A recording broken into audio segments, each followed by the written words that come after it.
What is up, YouTube? How you guys doing today? Whenever a season ends, it can be tough and it can be emotional for many different reasons, but I think the biggest thing that we need to take away going into next year is we need a plan. We need to somehow evaluate ourselves, keep track of where we are now, and shave a couple inches off year after year after year on our way to becoming an elite goaltender. So today I'm going to be showing you guys how to evaluate your season and make a plan for next year. So if that's something that interests you guys, make sure to stick around for the rest of the video.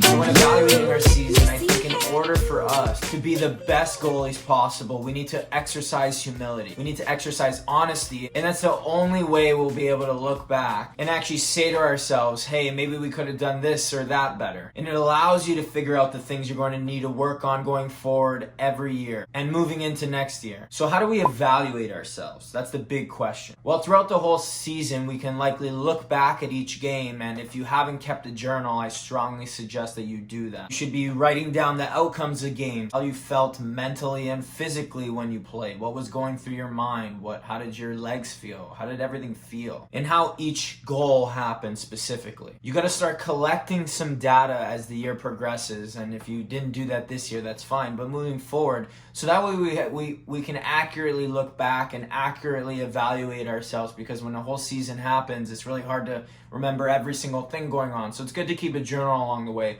But if you haven't, it's still okay. I'm going to have a solution here today for you. If you don't have any data, you haven't kept a journal, you just look back at each game you played. What was the score? How many goals did you let in? Were they good goals? Were they soft goals? But I think the biggest question that we should ask ourselves when we're evaluating our season is, how many pucks should we have stopped? Or how many pucks could we have stopped? The big question you always need to ask yourself is, could I have stopped that shot? Could I have stopped that puck? And I think that when we pop that question, it really changes the way we look at the goals that we allowed. Yeah, even though your defenseman faltered, could you have made an adjustment to put yourself in a better situation to stop that puck? Yeah, even though it was a 2-on-1 or a breakaway or a 3-on-1, could we have played that a little bit different to put us in a better situation to succeed? Yeah, you might have gotten a breakaway, but did he score 5-hole? Did he score along the ice? How good of a quality was the goal, right? Could you have stopped it? And so I'll repeat myself, the question that you really need to ask yourself when you're looking back and evaluating all the goals you've let in over the course of the season should be,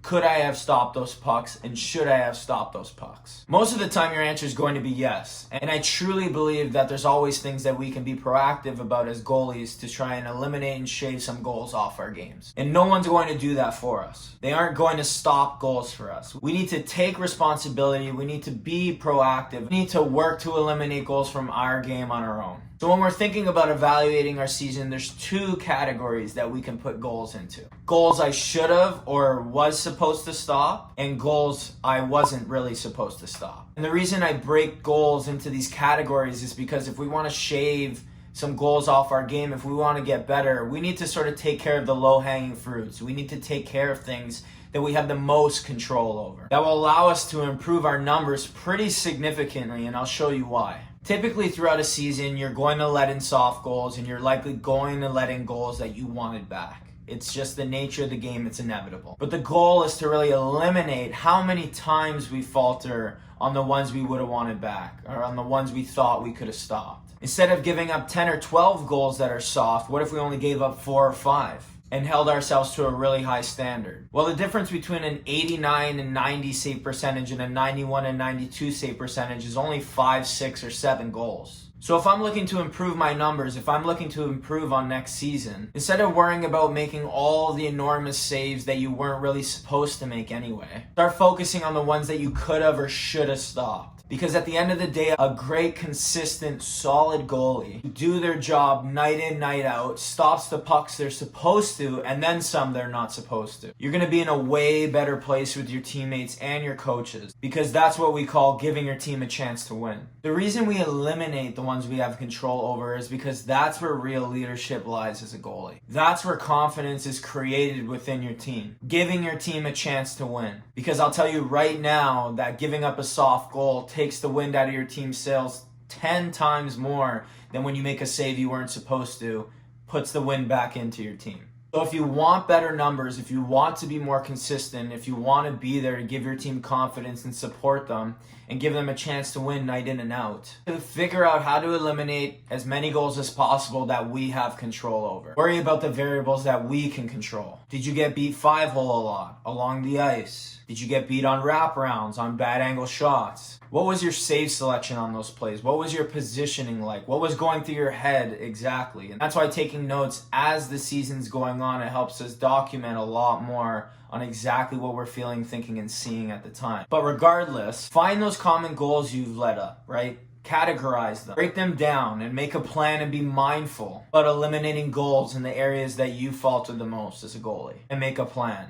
Either off ice or on ice, make a plan to make your hands quicker, make a plan to make your legs stronger, be more patient, whatever it may be where you falter. The goal here is to look back and collect data on all the goals we could have or should have stopped and see where we faltered the most often, so that way we can create a plan going into the summer, into next season, on the things that we need to work on the most. Collect data and create 3 big areas that you need to work on over the summer and going into next season. This is how you build and create a plan and deliberately try to build and move your career forward and get better as a goalie. Improve year over year and work towards success. The definition of insanity is doing the same thing over and over again, expecting a different result. And goaltending is the same way if we're not mindful. We all have tendencies, we all have tics, and we need to find our triggers, identify them, and work towards correcting them. Another thing I usually do on a positive note when my season ends is to look at some areas where I did well or where I felt confident throughout the year. Where was I consistent? Where was I the most solid? And it's the same thing in terms of looking back on what we did bad. We want to do those same things for what we did good. What are some things I did well? Preparation, on-ice drills, off-ice drills. Some drills that worked during the week that got me ready during practice, pre-game warm-ups, whatever it may be. Anything that helped you have success, from fitness in the gym, to practice, to preparation, to routines. We always definitely want to be taking note of the things that we're doing well, that are supporting our game, that we're thriving in as well. This is how we create a routine, piece by piece, year by year. Figure out what works best for you, and when you find that formula, when you find those things that get you ready,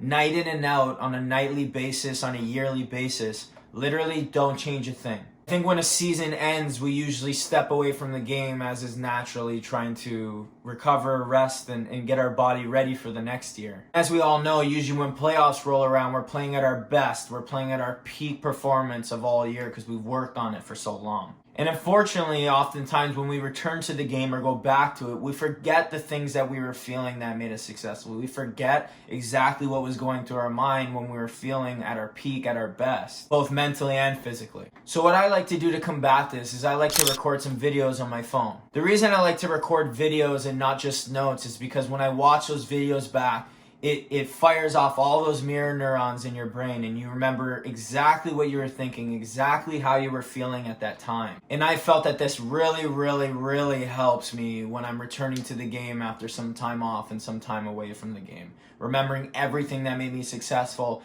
it helps me bring back those feelings, both mentally and physically, and it puts me back in that same mindset as when I was at my peak shape. It helps us pick up where we left off much easier, and also gives us a benchmark to go off of where we want to get back to before the season even starts again. So that way we can continue to build year after year. We have to deliberately try to build off every year. Take notes, analyze and evaluate ourselves, and try to keep building every year. Goaltending is a long-term game, and if we can work to shave off a half an inch every year off our game for 15 plus years, well, that's how you become an elite goaltender. That's how you take your game to the next level. So guys, I hope you enjoyed what I had to say today. I hope this helps a lot in terms of how to evaluate your season, take some major points that you did well and that you did bad, and then continue to build moving into the next season. So if you guys want more tips, hacks, and strategies on how to become an elite goaltender, make sure to hit that subscribe button, make sure to like this video, and check back soon for much more content. Take care, guys.